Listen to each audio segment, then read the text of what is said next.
लखनऊ में जो इवेंट हुआ था वो NH फैशन के द्वारा हुआ था और मैं उसमें विनर बनी हूँ। Mrs Kohinoor India international Kohinoor बनी हूँ मैं वहाँ पे 2025 में।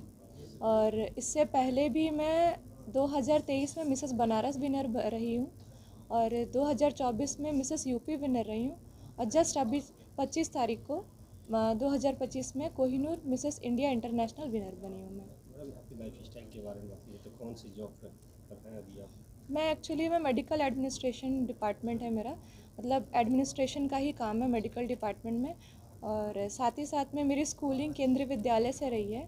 मेरे फादर एक फ़ौजी हैं और बचपन से ही मुझे सिंगिंग, डांसिंग, एक्टिंग, मॉडलिंग का इंटरेस्ट था। बट फ़ौजी लोग की जो लाइफ होती है वो 2-2 साल में ट्रांसफ़र वाली होती है। उसके वजह से कभी पापा को टाइम नहीं मिला कि मेरे ड्रीम्स को वो अपने ट्रांसफ़र्स के वजह से कभी पूरा कर पाया। घर के हम बड़े बच्चे थे, तो फिर 24 की एज में मेरी शादी हुई। फिर उसके बाद में जब मेरी बेबी हुई तो थोड़ी सी बड़ी हुई वो, जब वो 7 साल की हुई तो उसने मेरे से क्वेश्चन किया कि मम्मी आपको बड़े होके क्या बनना था। तो मैंने तब बताया था कि मुझे एक्टिंग और मॉडलिंग करना था।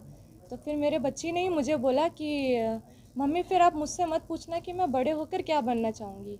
तो वो बात मुझे थोड़ी सी लगी और फिर मैंने कहा कि नहीं, अगर मेरा ड्रीम था बचपन का तो मुझे करना चाहिए। तब उसको सपोर्ट करने के लिए मेरे हस्बैंड ने मुझे काफ़ी सपोर्ट किया।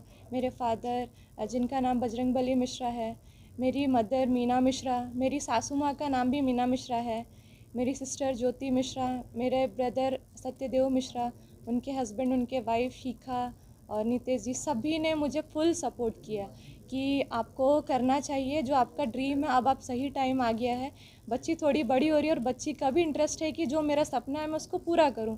तो ये सारे मोटिवेशन को लेते हुए मैंने काफ़ी डिफ़िकल्टी तो आई, क्योंकि हॉस्पिटल में भी काम करना, घर को भी देखना और अपने गोल को भी पूरा करना, ये काफ़ी मेरे लिए टफ़ था।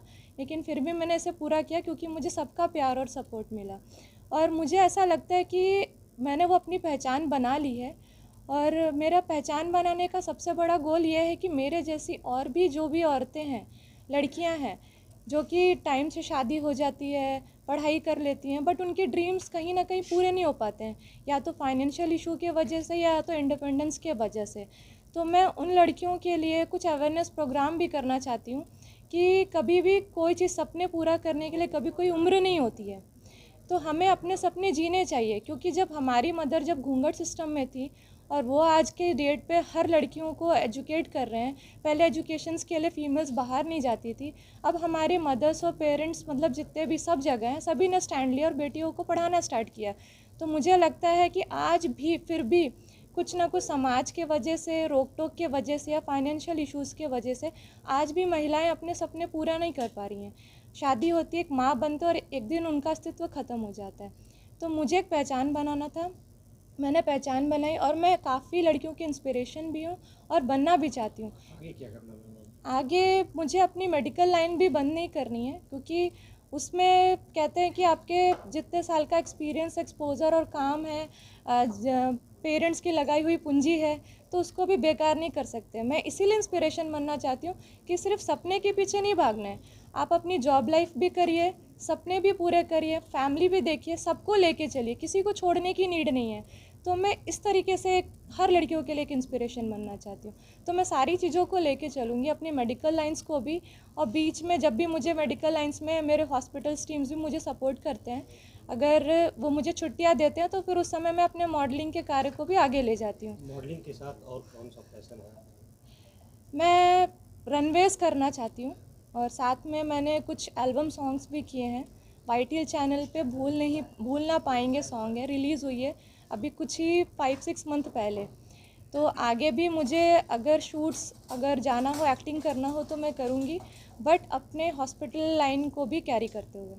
मैम, कितना टफ था ये जो कंपटीशन वहाँ पे हुआ, तो कितना लोगों को आप पिछाड़ते आ गया? 20 मॉडल्स थे उसमें और हर स्टेट से थे।